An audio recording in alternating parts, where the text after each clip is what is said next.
여러분 반갑습니다. 반도체 오빠 최대장입니다. 마지막 방송이네요. 벌써 일요일 마지막 방송하고 저도 쉬도록 하겠습니다. 여러분도 쉬고 좀 쉬야죠. 쉴 땐 쉬고 운동할 때 운동하고 밥 먹을 때 밥 먹고 이 정해진 규칙적인 시간이 있어요. 그 시간을 나름대로 자기 삶의 패턴이 있으니까 그 패턴에 맞게 적절하게 잘 활용하면 좋을 것 같습니다. 하여튼 여러분 한 주 동안 수고하셨어요. 휴일날 또 논다고 고생했죠. 논다고 노는 것도 쉬운 게 아니더라고요. 노는 것도 놀아본 놈이 노는 거지 놀아보지 않은 사람들은 노는 게 참 힘들다는 것을 알고 있을 겁니다. 이번 주에 국내 증시는 그 추석하고 이제 개천절 연휴로 인해 가지고 이제 관망세가 좀 지속되지 않겠냐 그렇게 보는 것 같아요. 3, 4분기에 그 실적 시즌 등 중요한 이벤트를 현재 앞두고 있습니다. 주식시장이 4거래일 동안 쉬는 것으로 일단 지켜보자는 그런 심리가 현재 이제 커져가고 있는 거죠. 커져가고 있고, 대외적으로 9월에는 그 미국 연방공개시장위원회 FOMC 영향이 예상되고 있죠. 예상되는 가운데 증시 전문가들은 이번 주 코스피 예상 밴드를 2450에서 2570 2572 사이에서 왔다 갔다 할 것 같다고 그렇게 이야기들을 하네요. 24일에 그 코스피에 따르면은 한국거래소에 따르면은 그 코스피가 이제 전주 대비 3.58% 하락을 했어요. 2500선이 위협을 받은 겁니다. 2500선. 코스닥은 일주일 내내 연속 하락을 하다가 전주보다 4.63% 정도 급락을 했어요. 그래서 857.35 857.35에 거래가 된 거죠. 예상보다 매파적인 미국 연방준비제도의 그 스탠스에 글로벌 금융시장 단기 충격은 불가피할 전망인데 9월 FOMC에서 24년 기준금리 전망은 50bp 정도 상향 조정이 된 거죠. 내년에 기준금리 인하 폭이 기대보다 작을 수 있다는 그런 의미도 있습니다. 그래서 시장 금리는 단기에 연내 추가 금리 인상과 내년에 금리 인하 폭이죠. 이 축소를 이제 반영할 전망이다. 그렇게 보시면 될 것 같습니다. 다만 그 내년 금리 인하 시점하고 폭에 대한 연준과 다른 시장 전망도 나오고 있는데 이번에 FOMC 결과가 계속해서 금리를 상승시키는 방향으로 작용하지는 않을 거다. 그런 이야기를 하더라고요. 최근에 금리 상승은 연준 때문만은 아니라고 하죠. 이 성장률과 채권 발행 확대 등이 이제 복합적으로 작용했기 때문이다. 그런 언급도 하고 있어요. 그래서 미국 정치권에서는 진행되고 있는 24년도 그 예산안 협상 이슈가 일단락된 이후에는 금리가 하향 안정화될 것이라고 예상한다고 덧붙이기도 하더라는 거죠.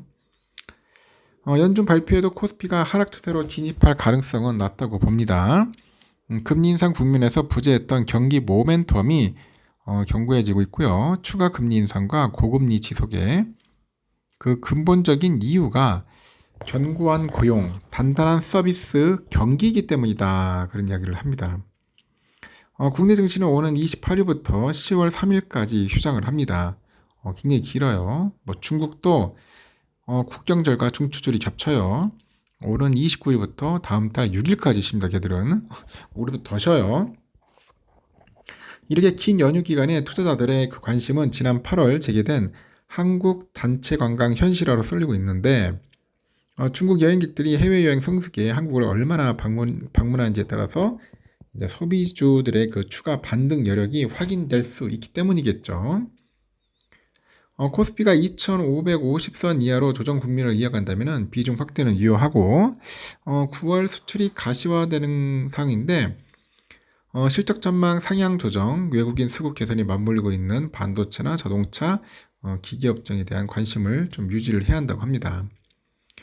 연휴 기간에 한국은 9월 수출입 동향과 8월 산업활동 동향 이런 그 지표가 발표될 예정입니다.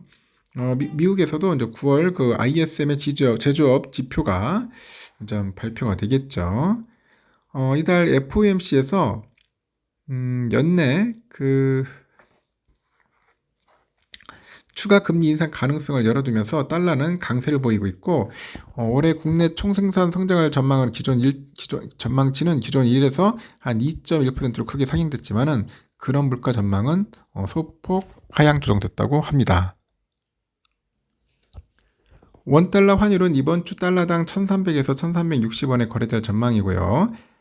긴축 경계를 반영하고 7월 저점 대비 달러 지수는 이미 5% 이상 상승한 상황입니다. 아직은 11월 FOMC에서의 금리 동결 확률이 우세하다고 하여 오히려 오는 4, 4분기에 최근에 상승한 유가의 움직임에 주목을 해야 한다는 그런 이야기도 있습니다. 전망도 있고요. 에너지 가격이 지속 상승한다면 상대적으로 유럽과 한국, 일본 등 이 자원의 수입국 통합 변동성이 확대될 수 있기 때문이라는 그런 이야기도 있습니다. 연준의 그 긴축 경계감은 잔존하나 종료 사이클이 임박했다. 그러면서 긴축 여부가 지난해 4, 4분기와 같이 환율 레벨을 끌어올릴 재료는 아닐 것이라고 합니다. 그래서 아울러서 여전히 장기적으로는 달러 스마일상 미국의 우위 국면을 예상한다. 그런 이야기들도 있네요. 그래서 한번 참고를 하셔야 할 것 같아요. 일단은 휴장이 깁니다. 9월 27일부터 10월 3일까지 참고하시면 될 것 같고 코스피는 여러분도 아시죠? 금요일날 코스닥 다 빠졌어요. 그렇게 썩 좋지 않다는 겁니다. 별로 좋진 않았고 미국장도 잘 나가다가 또 밑에 고꾸라지더라고요. 보니까 하여튼 좀 요동쳤어요. 요동쳐서 나우 빠졌고 나스닥도 잘 가다가 역시 또 고꾸라지는 그런 모습을 보였고 S&P도 가다가 다시 또 올라갔다 내려갔다 하여튼 안 좋습니다. 하여튼 다 빠졌어요. 하여튼 상태가 안 좋았습니다. 필라는 그래도 그나마 좀 올라서 0.79% 정도 올랐습니다. 그나마 반도체 많이 빠졌어요. 지금 반도체가 아주 좋아요. 이 3,300대 부근이 절호의 찬스다. 저는 그렇게 봅니다. 3,300대 여기서 이제 지지하고 다시 또 이제 반등을 하지 않겠나 저는 생각을 합니다. 3,300선이 아주 좋은 타이밍이다. 환율은 1336.50 한 4.5원 정도 좀 빠졌습니다. 달러 1분엔 148.28엔, 유가는 90.03달러, 좀 소폭 상승을 했네요. 일본 엔화는 900.67원 하락을 했고 유로화는 1422.70원 소폭 하락을 했고요. 중국 이엔화 183.09원이죠. 휘발유는 1786.26원 소폭 상승, 국제금값 1945.6달러, 그리고 국내는 82,672.94원 하락을 했습니다. 미국 국제 10년물 보니까 4.4380이네요. 그러니까 4.5대까지 갔다가 쭉 빠졌습니다. 4.43까지. 아직까지 높아. 금리가 높다. 금리가 높다 보니까 상태가 안 좋은 거죠. 선물도 마찬가지예요. 다우도 한 0.28% 빠졌어요. 다 마이너스죠. S&P도 0.1% 빠졌고 나스닥은 0.08% 소폭 상승했다는 거 참고하시면 될 것 같습니다. 우리 삼성전자는 68,800원으로 마무리됐어요. 쭉 빠졌죠. 이제 빠졌는데 이제는 더 이상 빠지겠습니까? 이제 빠질 만큼 빠졌어요. 68,800원, 68,500원 지지했는데 좀 더 빠져가지고 좀 아쉬웠지만은 내일은 좀 오를 것 같아요. 내일은 내가 볼 때는 한 69,000원에서 한 7만 전자 이 사이에서 좀 왔다 갔다 하지 않겠나. 한 1% 정도는 충분히 오르지 않겠나. 개인적으로 한번 생각을 해봅니다. 우선주도 마찬가지인데 이제 55,000원이 이제 지지예요. 지지 더 이상 못 내려갑니다. 이제 56,000원 선 부근으로 다시 인전 뛰어 올라갈 겁니다. 많이 빠졌거든요. 800원이나 다시 또 슈팅을 해가지고 다시 또 상승세로 갈 겁니다. 그래서 다음 주 수요일까지 부지런히 모아가지고 11월 달 또 배당이나 받읍시다. 알겠죠? 하여튼 수고하셨어요. 여러분 수고하셨고 내일 새벽 6시에 도뵙도록 해요. 즐거운 밤 보내십시오. 굿나잇.